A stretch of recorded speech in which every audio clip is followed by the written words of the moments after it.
benar-benar S2 itu benar-benar masih dibimbing banget. Kita tanya pertanyaan bodoh sekalipun, ke pembimbing itu masih.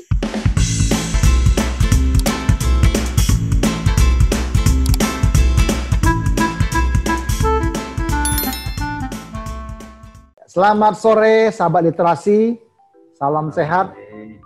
Terima kasih untuk kesediaan teman-teman untuk kembali melirik ke podcast literasi dan komunikasi. Podcast ini kita membahas beberapa diskusi terkait dengan literasi, edukasi, dan komunikasi. Kali ini kita kembali berbincang dengan beberapa teman-teman yang sedang dan telah menyelesaikan studi S2, spesialis, dan doktoral mereka di berbagai penjuru dunia. Kali ini kita akan langsung saja sapa dengan Bapak atau Mas Daru Febi Semaradana, MSc. Selamat sore, Mas Daru. Selamat sore. Ya, ini beliau ini ya, wajahnya baby face ya, senyumnya terus. Oh iya. Nah, Mas Daru ini saat ini ada di mana posisinya, Mas? Lagi di London. Lagi di London. Ini lagi lanjut S3 ini, lagi doktoral. Jadi saya dulu masternya tahun 2016, terus sekarang lanjut dokter. Oke. Dulu masternya selesai dalam setahun ya? Setahun. Iya. Setahun. Kabarnya saya dengar kalau di Inggris itu S2 setahun ya? Iya. Okay. Ya ada yang 1,5 tahun. Oh, biasanya paling lama 1,5 tahun sih. Yang 2 tahun itu biasanya part time. Oke. Ya, kalau boleh ceritain sedikit Mas Daru, panggilnya Mas Daru ya, sahabat literasi panggil beliau ini Mas Daru. Nah, Mas Daru saat ini sedang studi di mana, kampus apa, prodi apa, dan di negara mana? Dan sekarang lagi studi di London, United Kingdom. Universitasnya Imperial College London di pusat London sih, di tengah kota banget, di South Kensington. Kalau tahu deket tempatnya rumahnya itu Freddie Mercury. Kalau tahu vokalis Queen. Terus ya ini tempatnya salah satu personelnya Queen juga ada yang ambil S3 di sini. Wow. Keren ya. Oke. Astrologi. Ambil apa? Mas Daru saya sekarang ambil PhD in Aeronautics. Jadi PhD-nya departemen penerbangan atau aeronautics. Tapi sebenarnya yang saya lakukan nggak ada berhubungan sama penerbangan. Oh gitu. Saya yang lakukan sekarang lebih ke sustainable materials. Jadi merubah material waste materials to be advanced materials kayak gitu. Contohnya kayak apa nih, Mas? Yang gampang dipahami. Jadi yang saya sekarang fokusnya adalah penggunaan empty fruit bunch of oil palm. Jadi tandan kosongnya kelapa sawit. Dan kelapa sawit itu biasanya kan dibuang, kalau enggak dibuat pupuk kan, atau mungkin jadi bahan jadi bahan pembakaran buat biogas something like that, Pak. Terus habis itu, karena itu kan otomatis akan meningkatkan polusi tuh, juga nggak menemukan solusi kan dari tandan kosongnya mau diapain. Akhirnya kita punya ide di sini, saya dan supervisor saya untuk membuat tandan kosong ini menjadi material yang lebih berguna. Yang sedang kami kembangkan di sini adalah membuat sebagai pengganti kayu. Jadi kalau tahu MDF, medium density fiberboard, kayak papan-papan yang biasa dibuat di furniture itu kan pakai kayu. Nah, kita mau membuat lawannya itu kompetitornya dari bahannya dari itu empty fruit bunch tadi itu, dari tandan kosongnya kelapa sawit. Dan ini rencana kita tanpa polimer, tanpa plastik. Jadi kalau medium density fiberboard kan biasanya dia pakai plastik buat pengikatnya, buat bindernya. Kita nggak tanpa plastik.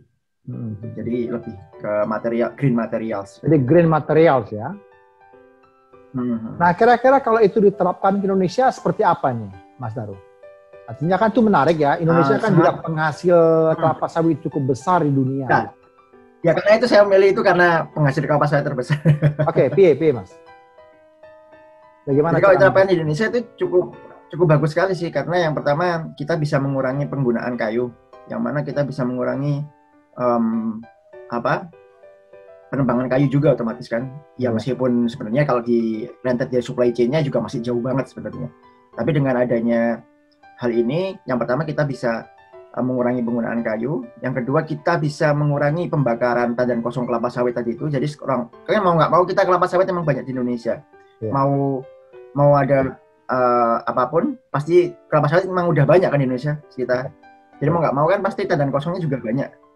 Tandan kosong ini biasanya orang-orang kan cuma dibakar atau mungkin dijadikan pupuk. Nah, ini dengan hal ini makanya bisa jadi material yang lebih berguna gitu loh. Jadi kayak tadi itu bisa jadi fiberboard, yang mana itu juga bisa meningkatkan ekonomi kita. Kalau kita import ke negara-negara lain atau mungkin malah meningkatkan komoditas orang sekitarnya juga yang mau berbisnis di bidang itu, kayak orang-orang yang di sekitar yang terjadi di bidang oil palmnya atau mungkin orang-orang yang tinggal di sekitar situ jadi pekerjanya. Jadi bisa meningkatkan ekonomi kita. Artinya tadi itu tandan kelapa sawit kosong itu yang diimport ya, atau yang kita ekspor itu ya ke negara lain ya? Ekspor, bukan import. Ekspor. Jadi tandan kosongnya itu nggak diekspor langsung sih. Kalau sekarang kan lebih ke tandan kosongnya langsung diekspor, terus beberapa negara jadikan bahan bakar ya. Dibakar atau mungkin jadikan pokoknya buat bahan incineration kayak gitulah. Kalau kan sekarang bisa. Jadi kita olah dulu jadi bahan, jadi material lanjut, setelah itu baru dikirim kayak diekspornya, mana harga jualnya juga akan lebih tinggi. Iya, tapi ini masih penelitian ya, penelitian. Kita masih belum tahu jalan apa enggaknya. Oh gitu. Menarik. Itu tuh satu hal yang memang sangat dibutuhkan saat ini karena mengingat Indonesia juga memiliki tingkat polusi yang cukup tinggi ya dari kelapa sawit. Saya kebetulan punya riset itu tentang lahan gambut. Nah, lahan gambut ini lawan tandingnya kelapa sawit gitu. Dengan membongkar area lahan gambut, menanami sawit itu polusi terlalu banyak begitu. Itu menarik ya. Jadi saya paling sedikit saya bisa tune in dengan yang tadi Mas Daru sampaikan. Artinya kalau kita mau kembangkan itu, Mas, itu butuh berapa lama, Mas, untuk bisa di-apply, Mas? Bisa kalau buat mass production ya. Jadi mau nggak mau kan kita kalau mau membuat sesuatu itu harus melihat yang pertama kan. Kalau sekarang kan saya masih skala lab ya. Itu sebenarnya masih nothing sih, skala lab itu masih inisiasi banget. Setelah skala lab, nanti setelah itu sebelum kita masuk ke tahap mass production, kita harus lihat dulu. Kalau misalnya nih tandan kosong ini memang beneran kita mau pakai sebagai material lanjut, kita harus lihat supply chain-nya. Bener nggak ini kalau kita ambil, nanti orang-orang yang membutuhkan tandan kosong ini sebagai bahan bakar pembakaran, tadi itu kayak biogas atau mungkin biofuel itu, mereka akan bisa menjadi alternatif lain nggak? Mencari bahan-bahan alternatif lain nggak selain tandan kosong kelapa sawit? Jangan-jangan kalau kita ambil semuanya, dia nggak ada bahan bakar, nanti akhirnya kembali ke konvensional fuel yang sebelumnya, malah lingkungan kita ya? malah nggak jadi malah green materials. Yang benar kita membuat green materials, tapi yang dilakukan yang setelahnya itu supply chain yang lainnya itu malah kita membuat lebih buruk gitu loh. Jadi kita harus setelah kita berhasil pengembangan materialnya, kita harus lihat dulu. Kalau kita ngambil semuanya atau ngambil sebagian, itu efeknya apa ke chain yang lainnya, itu harus penting juga. Itu dipertimbangkan juga. Nah setelah itu kalau misalnya memang kita ambil berapa atau ambil semuanya nggak ada masalah, atau mungkin kita bisa mensolusikannya, baru kita bisa mass production setelah itu. Nah setelah mass production baru bisa apply. Nah itu kira-kira dalam hitung-hitungannya Mas Darun itu berapa lama, Mas? Apa 10 tahun kah? 20 tahun lagi? 10 tahun intinya, 10 tahun ya. Karena supply chain itu adalah sesuatu yang gampang dipertanyakan, gampang dijawab, tapi saat untuk mencari pertanyaan ke jawab ini adalah sangat-sangat complicated banget. Kita tahu lah, supply chain ini banyak banget masalahnya, nggak cuma kalau misalnya kita ambil, apakah ada gantinya? Nggak cuma itu aja, ada di situ ada finance faktor, ada faktor uang, ada juga faktor transport. Jangan-jangan kalau kita kirim dari misalnya kan sekarang kan kalau kelapa sawit kan paling banyak di Sumatera sama Jawa, di Kalimantan kan? Betul. Jangan-jangan kalau tandan kosongnya yang mana itu harganya murah banget, kita kirim ke pulau-pulau lain buat jadi material lanjut kayak gini buat diolah, jangan-jangan harganya lebih mahal karena perlu transport. Yang mana kalau dibakar langsung di Kalimantan, selesai urusan, malah lebih murah. Iya. Jadi kan sangat-sangat complicated banget. Iya. Sebenarnya.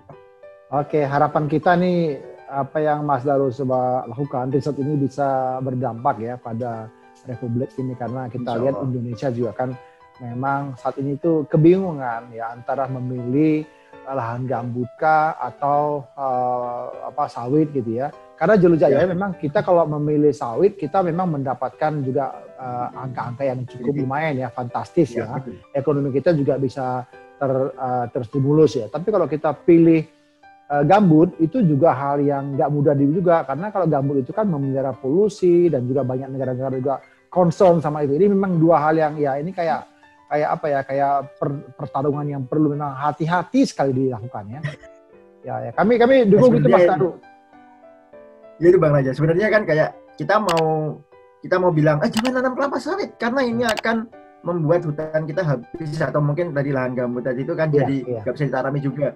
Tapi kita nggak munafik juga. Maksudnya kita juga kelapa sawit ini juga benefitnya juga banyak buat ekonomi kita. Betul. Yang itu salah satunya kan. Yang mana kita mau bilang jangan, tapi sekarang udah tanam banyak. Betul. Maka dari itu makanya peran riset saya ini adalah untuk menjembatani itu antara pihak yang green, environmentally friendly tadi itu sama pihak yang kayak benefit. Jadi kayak menjembatani.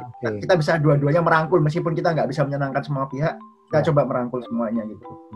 Ya Mas, menarik Mas. Saya setuju sekali itu Mas. Ini bisa kita diskusikan lebih lanjut Mas nanti dengan beberapa profesor dari UGM juga yang memang concern pada lahan gambut dan dari kelapa sawit begitu ya. Oke, Mas Daru, ini kan baru satu semester Mas ya, baru mulai Maret ya Mas ya, Maret 2021 ya. Loh, jadi sekarang ini posisi jenengan ini lagi di London? Iya di London. Oh gitu, kemarin itu masih terbang ya, Maret ya? Maret udah datang saya. Berarti terbang ke Londonnya kapan dari Indonesia? Februari tanggal 28. Oh gitu. Mulai. Oh gitu. Jadi artinya masih boleh terbang ya ke Inggris ya? Sampai sekarang juga masih boleh sebenarnya. Cuma ada itu kan kita masuk red list. Jadi mau nggak mau harus karantina 14 hari di hotel. Yang mana harga hotelnya itu selama 14 hari itu 35 juta. Betul. Saya pernah kalau masuk itu, betul, satu hari itu satu harga hotel itu kurang lebih 100 pound sterling itu. Lumayan. Itu ya, mahal sekali itu. Oke. Iya. Oke, dari artinya selama studi ini kan Mas Daru dibiayain oleh sendiri kah atau kabarnya Anda ini dapat beasiswa ya Mas ya? Jadi saya dapat beasiswa LPDP, Lembaga Pengelola Pendidikan, Dana Pendidikan, dari Kementerian Keuangan. Lembaga Pengelola Dana Pendidikan ya, LPDP ya? Ya, Lembaga Pengelola Dana Pendidikan. Oh, dua kali ya? Pertama kapan Mas? Ya, 2 kali. Yang pertama ya itu 2016-2017 tadi itu ya, waktu saya ambil master MSc di sini juga di Imperial College juga, sama juga bidangnya MSc in Composite di Departemen Aeronautics setahun ya. Setelah itu tahun berikutnya sebenarnya setelah saya lulus tahun depannya saya keterima lagi sebelum saya keterima lagi LPDP tahun depannya untuk sekolah di sini lagi, tapi saya belum berangkat karena kebetulan waktu itu saya keterima PNS, jadi harus dipending dulu selama setahun. Harusnya berangkat 2019, tapi karena pandemi, 2020, tapi karena pandemi jadi mundur ke 2021. Oke, artinya dapat setelah 2017 selesai ya, Mas ya? Iya. 2017 selesai. Kemudian 2018 dapat lagi, harus berangkat 2019 begitu ya? Ya. Sebenarnya saya waktu 2018 itu saya keterima 3 beasiswa. Wah, keren banget nih. Gimana? Apa aja tuh? Yang pertama dari Taiwan, dari National Central University. Itu saya langsung memang diminta sama profesornya. Kebetulan saya ketemu profesornya waktu di Universitas Brawijaya, terus saya komunikasi, terus beliau katanya bilang ya cukup sukalah sama background saya dan mau menjadikan saya PhD studentnya dan dibayari full waktu itu. Dan saya sebenarnya udah mau tapi ada beberapa sebab lah akhirnya kenapa saya nggak bisa berangkat. Akhirnya saya daftar beasiswa lain di Polytechnic Montreal di Kanada. Fundingnya dari Safran itu perusahaan material pesawat terbang ya, bidang 3D printing. Waktu itu saya juga keterima alhamdulillah 2018 itu. Tapi setelah itu ayah saya jatuh stroke tahun 2018 sekitar bulan November, yang mana saya harusnya berangkat Desember, nggak jadi berangkat. Akhirnya saya memutuskan waktu itu untuk daftar LPDP sama balik ke Imperial College London. Alhamdulillah keterima juga. Akhirnya ya udah, karena LPDP jadwalnya cukup fleksibel, saya milih LPDP juga. Jadi LPDP bisa berangkat setahun atau 2 tahun setelah keterima kan. Apalagi saya ada alasan saya keterima PNS. Jadi itu sih rezeki juga. Oke, Mas. Ini Anda kayaknya ajaib bener nih Mas. Jangan-jangan Anda ini ada sedikit ini nih, ada keluarga dari Obelix ya. Apa aja bisa gitu ya. Obelix itu kan Asterix itu kan kuat banget ya. Dia jatuh ke itu ya, ke ramuannya si Panoramix ya gitu. Anda bisa langsung dapat 3 beasiswa. Itu gimana Mas? tipsnya Mas yang perlu teman-teman sahabat literasi? Sebenarnya yang keterima 3, yang ketolak juga banyak Bang Raja. Yang ketolak bisa dibilang ya, kalau misalnya ini buat yang motivasi juga sih. Jadi kalau misalnya kita ketolak itu hal yang biasa, ketolak dalam hal apapun ya. Jadi kayak misalnya waktu S2 saya bisa dibilang daftar beasiswa itu ada waktu S2 itu, jadi sejak tahun 2015 ya, setelah saya lulus 2015 itu saya daftar beasiswa, bisa dibilang saya ketolak sebanyak 15 kali mungkin ada. Wow. Dan yang keterima waktu S2 itu juga 3. Yang pertama di Nanyang Singapura. Yang kedua di Taiwan juga, National Central. Yang ketiga di Imperial College di London, di LPDP, beasiswanya LPDP. Jadi waktu S2 itu juga ya, tapi yang ketolak juga 15. Saya pernah daftar Erasmus ketolak 6 kali mungkin ada Erasmus Plus. Terus daftar apa ya? Pokoknya banyak lah beasiswa lainnya, saya banyak banget yang ketolak. Jadi Anda melamar ke 18 lembaga, 15 ketolak, 3 yang terterima ya. Nah, untuk S3 ini berapa lama? Jangan 30. Nah, S3 ini saya bisa bilang sekitar 8 mungkin ya. 8. Kalau nggak salah. Termasuk yang 8, saya lolos interview itu ada 1, 2, 3, 4, 5. Saya lolos interview 5 kali, yang keterima 3 kali. 8 ini jadi yang lolos interview cuma 5. 3-nya nggak lolos interview. Jadi benar-benar saya nggak dihitung sama sekali. 5 ini, terus yang lolos interview dari 5 ini saya keterima 3. Apa aja 2 gitu Mas? Satunya itu yang paling saya pingin sih. Emang yang paling dipingin itu bisa nggak keterima. Itu di Finland. Saya dari Horizon 2020, dari Marie Curie. Jadi kayak Eropa itu punya proyek bersama gitu, konsorsium. Dia proyeknya besar banget, fundingnya besar banget, dan dia kerja sama-sama, nggak cuma satu universitas, jadi lebih dari satu universitas. Dan dia punya proyek besar tentang bidang A misalnya seperti itu. Dan saya mendaftar di bidang A itu sampai interview nggak dua kali. Jadi dia kebetulan buka waktu itu bulan Maret buka, terus bulan Juli juga buka di bidang yang berbeda. Saya daftar bidang A nggak keterima, bidang B juga nggak keterima. Tapi sampai interview itu. Oke. Satu lagi apa? Tapi emang gila, persaingannya gila banget Bang. Jadi kayak misalnya satu posisi itu direbutkan bisa sampai 100 orang gitu. Wow. Jadi kompetisinya emang lebih banyak, lebih ketat banget. Oke. Satu lagi apa? Jadi saya sampai interview, jadi sampai diseleksi jadi 5-1 lah bisa dibilang. Iya. Satu lagi apa? Orang. Selain Finland tadi apa? Satunya di Hungari, di Budapest. Budapest. Oke. Budapest ya. Tapi juga bidangnya semua tentang material pesawat terbang gitu lah. Oke.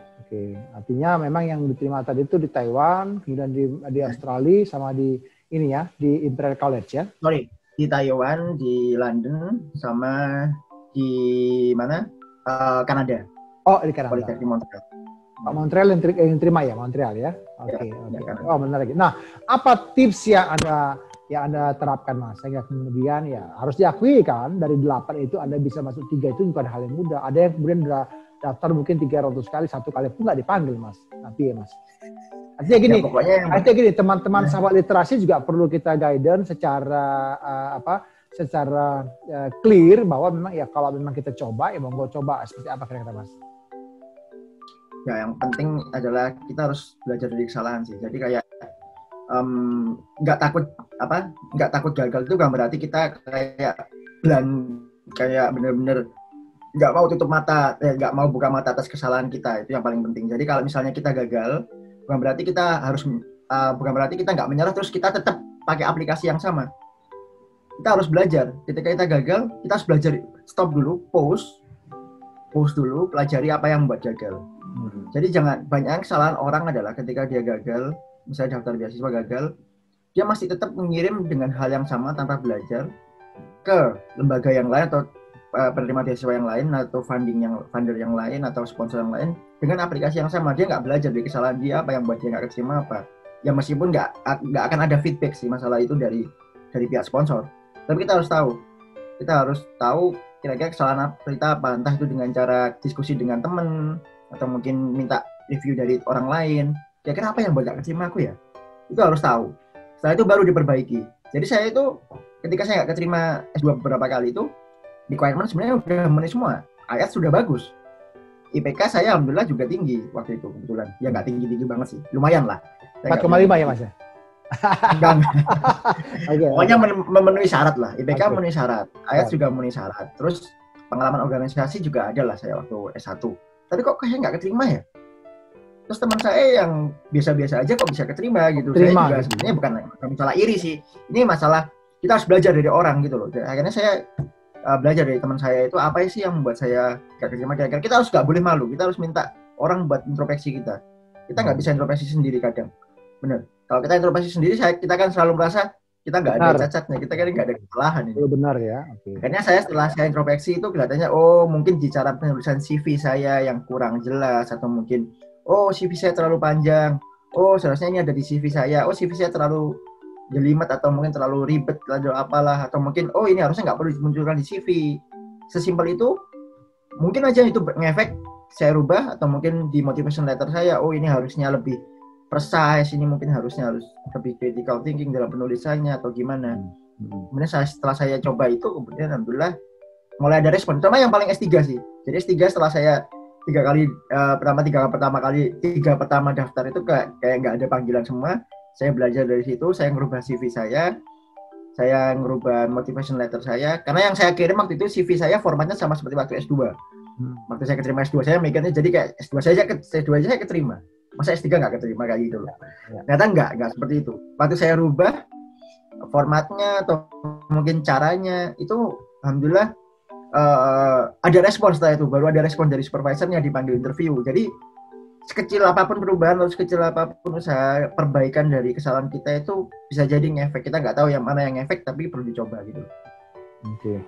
Artinya tetap terus ya, pantang mundur ya Mas ya. Dan yang kedua tadi itu memang pantang mundur tapi tetap introspeksi. Ya, tetap juga ada siap untuk mengkoreksi diri begitu ya. Benar. Gitu ya, karena kebanyakan itu orang-orang yang kayak masih kayak kenapa nggak keterima ya? Kenapa contohnya aja misalnya belajar bahasa Inggris lah, belajar IELTS. Kenapa kok aku nggak lolos ya? IELTS saya nggak achieve requirement terus.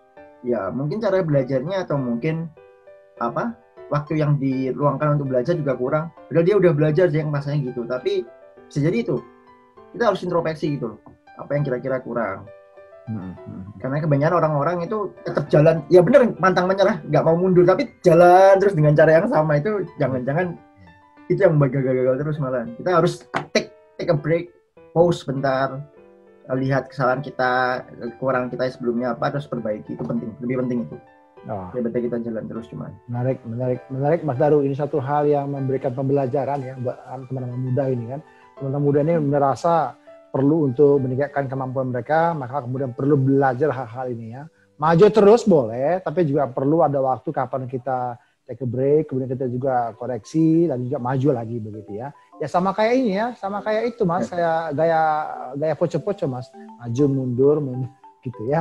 Artinya kita coba lakukan seoptimal mungkin dengan banyak minta pendapat dari teman-teman yang akan memberi kita masukan, begitu ya. Benar-benar. Jadi ya, oke menarik. Nah, Mas Daru, jangan takut dikritik juga. Jangan malu dikritik. Jangan takut dikritik. Ya, orang-orang dikritik itu kayak motivation lettermu jelek banget ini. Misalnya temennya yang bilang gitu, itu udah down kayak, atau mungkin dia marah, atau mungkin dia nggak ngurus temennya ngomong apa. Lu ngomong apa nggak peduli gue, lu juga yang ngomong kan. Kadang-kadang kita harus bener, kita ada beberapa hal kita jangan pedulikan omongan orang, tapi ada beberapa hal kita harus mempedulikan omongan orang kalau itu emang benar-benar membuat improvement ke kita gitu loh. Betul. Karena gini Mas Daru perlu kita akui juga bahwa di dalam sistem pendidikan kita nggak diajar tentang hal-hal itu Mas. How to accept our critic gitu ya. Ya jadi teorinya Bang. Teorinya doang. Kayak di PPKN itu kan bilang kita harus toleran. Iya. Itu kan satu hal yang kita harus pelajari juga. Kita harus akui juga kan. Ya. Misalnya gini ya. Saya kalau ketika saya ngajar itu saya selalu berikan speak up gitu kan. Itu nggak ada yang mau nanya, Sama kayak misal saya sebagai jurnalis ya, ketika dikasih kesempatan nih press conference nih kan, lalu kemudian si narasumber bilang ada pertanyaan lain, nggak ada tuh Mas, nggak ada. Tapi begitu bubar itu dia nanya lagi ke narasumber itu, nanya. Ya, karena dia takut tadi dikomentari temannya. Itu hal yang penting gitu loh. Maksud saya ini hal yang memang sangat sederhana, tapi memang perlu kita perhatikan ya. Nah, Mas Daru selama studi nih, berarti kemarin 1 tahun di Imperial College waktu ambil master, sekarang udah 1 satu semester gitu ya. Anda berarti sudah 3 semester di situ berkampus di kampus itu di Imperial College itu. Nah, apa nih suka dukanya Mas? Boleh dong ceritakan ke sahabat literasi Mas. Nah, waktu S2 itu apa ya?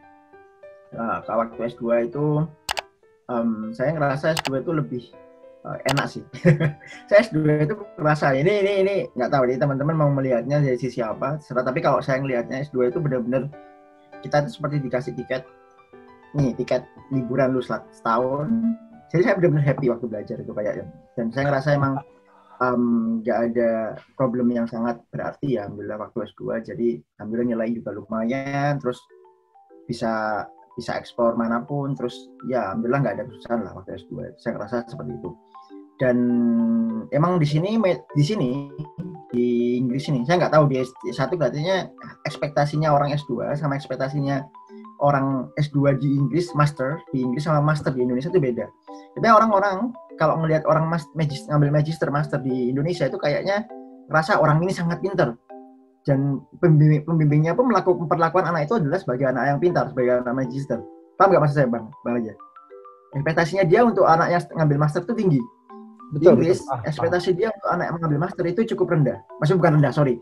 Nggak tinggi-tinggi banget. Malah mungkin lebih rendah daripada anak yang ambil S1. Itu di masa penelitian. Jadi kayak benar-benar S2 itu benar-benar masih dibimbing banget. Kita tanya pertanyaan bodoh sekalipun ke pembimbing itu masih dimaklumi kayak ya kamu harus gini. Terus kita misalnya membuat kesalahan dalam saat riset itu masih benar-benar dimaklumi saat S2 itu. Karena S2 di sini tuh kayak masih perlu dibimbing. Jadi S1 itu perlu dibimbing sekali, S2 masih perlu dibimbing sekali. Dan kalau S2 di mana? Di Indonesia itu kelihatannya lebih berat. Saya bisa bilang nih, sorry. Ini kalau saya ngelihat dari pengalaman teman saya, karena ekspektasinya pembimbingnya atau mungkin ekspektasi dosennya itu lebih tinggi. Kayak lu S1 udah lulus S1, sekarang lu S2 lu harusnya pinter. Tapi kalau S2 di Inggris saya ngelihatnya masih mereka masih sangat membimbing sekali.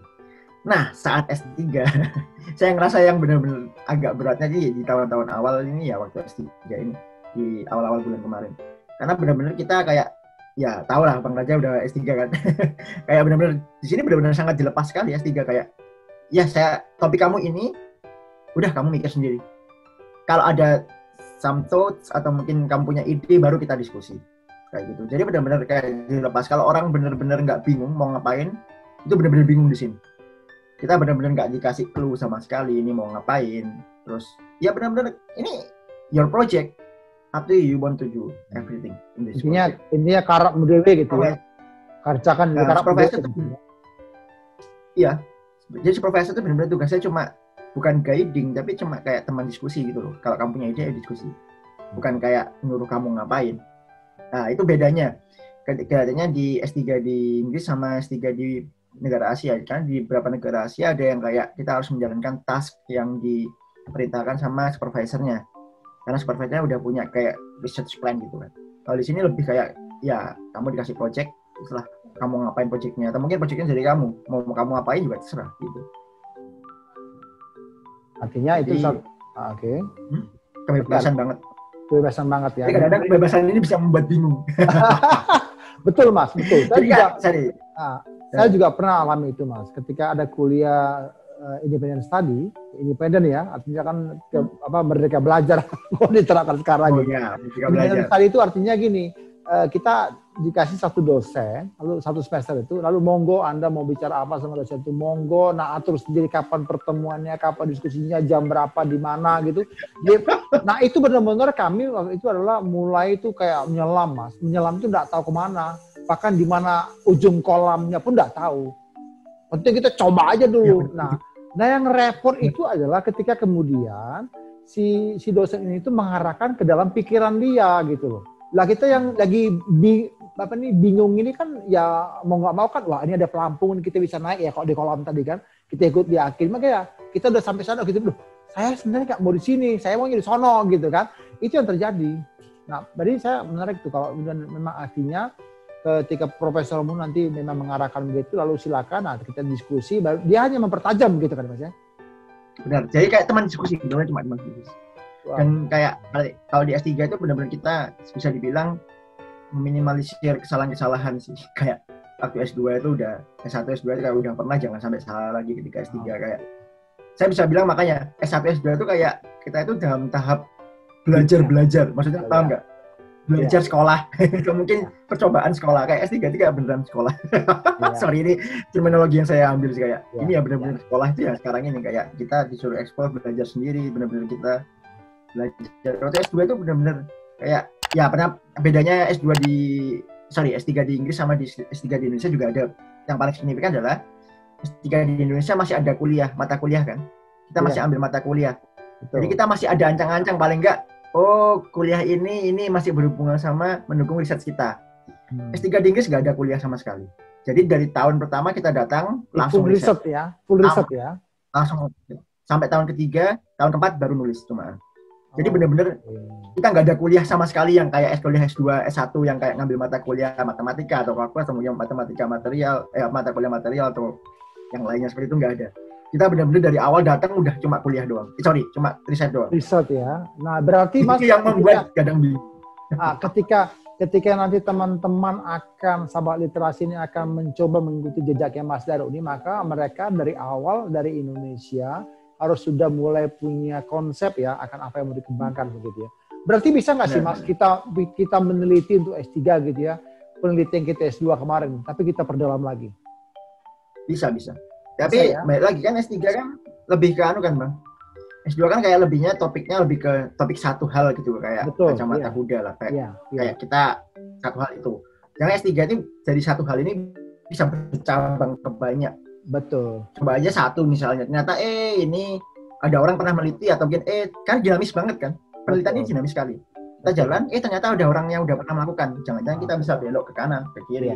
Yang mana yang belum pernah orang lakukan, yang masih berhubungan topik kita dan mendukung research question yang kita buat dari awal gitu. Betul. Jadi sahabat literasi kita dapatkan tadi gambar dari Mas Daru betapa pendidikan di UK, tepatnya di Imperial College tempat beliau studi, itu sangat dinamis ya untuk S3-nya. Artinya Anda datang ke sana langsung dikasih beban itu untuk riset sampai kemudian langsung riset, nggak ada kuliah. Ya, tahun ketiga Anda langsung menulis gitu. Jadi jangan takut teman-teman, nggak lagi nanti pelajaran PPKN, Pancasila gitu ada ya. Bahasa Indonesia begitu. Nggak ada. Tapi kita langsung ada sih kalau mau ikut di sini. Ada ya. Ya, itu kan ikut kayak graduate school gitu. Optional, tapi lebih ke improvement diri. Iya, optional gitu kan. Optional ya. Nggak wajib sih. Wajib ngambil 3 mata kuliah, tapi mata kuliah bukan mata kuliah yang berhubungan sama riset kita. Jadi kayak lebih kayak literature review, terus how to become good researcher kayak gitu. Iya. Artinya untuk improvement diri lah ya, mengayat diri ya. Oke. Nah, selama studi di London ini Mas Daru udah kemana aja nih Mas? Udah jalan-jalan nggak? Dolan kemana gitu? Yang waktu S2 apa S3? S3 saya nggak kemana-mana. Belum ya, karena mungkin pandemi. S2 kemarin gimana Mas? Nggak juga sih, karena sebenarnya gini, waktu S2 itu kayak saya bilang tadi, S2 itu seperti sangat-sangat bisa dibilang enjoy banget saya karena emang kuliah doang, terus habis itu tugas risetnya juga ya itu masih dibimbing juga sama supervisor, kayak benar-benar enjoy banget lah. Kayak jadi kita dikasih tiket. Belum sempat ke MU? Waktu S2 udah pernah. Itu pernah, tadi kata nggak jalan-jalan. Jadi waktu S2 itu benar-benar kayak kita punya banyak waktu. Tapi S2 itu punya banyak waktu, padahal kita punya schedule jelas loh. Kuliah jelas kan, ada waktunya jelas-jelas kapan-kapan, tapi kita malah punya banyak waktu. S3 nggak bisa. Nggak punya banyak, sebenarnya waktunya banyak. Kayak kita mau nggak masuk sekalipun setiap hari juga terserah kan, mau di rumah kita atur sendiri waktu kita ya. Tapi malah nggak punya waktu. Ketika dikasih waktu malah nggak punya waktu ya. Tapi ngomong, Mas Daru udah pernah ke Liverpool nggak Mas? Udah pernah ke markasnya Liverpool nggak? Wah, saya pernah beli itu Mas. Cakep bener itu ya. Waduh, dengan nuansa birunya itu kan. Liverpool cuy ya. Oke. Saya pernah riset juga Mas. Saya pernah riset juga di UK tahun 2010 kemarin ketika saya menyelesaikan master saya di UI. Gitu. Oke.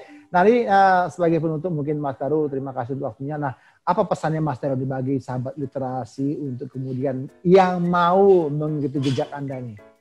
Monggo Mas. Nah, kalau mengikuti jejak saya jangan sih, karena nggak bagus-bagus banget sebenarnya. Maksudnya kayak lebih ke apa? Kalau mau mengambil S2 atau S3 studi lanjut ya, yang pertama harus jelas sih pemikiran apa, kenapa sih kok kita harus dilanjut. Jangan cuma dilanjut karena saya pingin dapat kerjaan yang lebih baik kayak gitu, ya nggak apa-apa. Tapi cuma harus ada faktor yang lain yang lebih mendukung lah. Misalnya pengembangan diri itu yang paling penting sebenarnya buat sekolah itu kan kepuasan kita dalam ilmu pengetahuan ya. Salah satunya itu sih. Jadi kayak biar nggak ada paksaan kenapa harus S2 itu loh. Kepuasan kita dalam mendapatkan ilmu pengetahuan itu yang sebenarnya lebih penting. Ya meskipun saya juga masih dalam tahap belajar untuk bisa meyakini hal itu. Terus jangan sampai sekolah lanjut itu jadi pelarian. Itu yang paling penting juga, karena banyak kasus sih teman-teman saya juga yang kayak sekolah lanjut karena dia ada masalah misalnya di kantornya, mendingan sekolah lanjut aja deh, biar bisa keluar dari kantor ya. Akhirnya waktu di sini bisa jadi lebih ruwet lagi kadang-kadang. Jadi kayak jangan sampai buat pelarian aja gitu. Maksudnya benar-benar kita kalau mau sekolah ya benar-benar tujuannya cari ilmu yang paling penting. Terus cari topik yang benar-benar bisa membuat pengembangan buat negara kita. Kalau itu emang kalian disponsori oleh negara, itu yang paling penting. Terus apa lagi? Jangan menyerah sih. Ya itu jangan menyerah, tapi juga harus introspeksi dari kesalahan. Itu yang paling penting. Ya, terima kasih Mas Daru. Tadi Mas Daru bilang Anda diterima sebagai ASN Mas ya, PNS ya. Di mana Mas? Ya, saya diterima dosen saya Mas. Dosen di Universitas 11 Maret. UNS ya. Di fakultas apa nih Mas? Teknik mesin. Teknik mesin. Oke, jadi sahabat literasi barangkali pengen ketemu beliau nanti, monggo setelah nanti selesai beliau studi di King Knowledge, monggo bisa juga dolan ke UNS Solo begitu ya. Ya terima kasih Mas Daru untuk pencerahan-pencerahannya. Kami berharap supaya sahabat literasi juga makin bersemangat ya untuk kita bisa sama-sama belajar memberikan yang terbaik buat Indonesia. Terima kasih Mas Daru, salam sehat. Ya terima kasih sahabat literasi. Saya Raja Nabi Tupulu pamit undur. Terima kasih.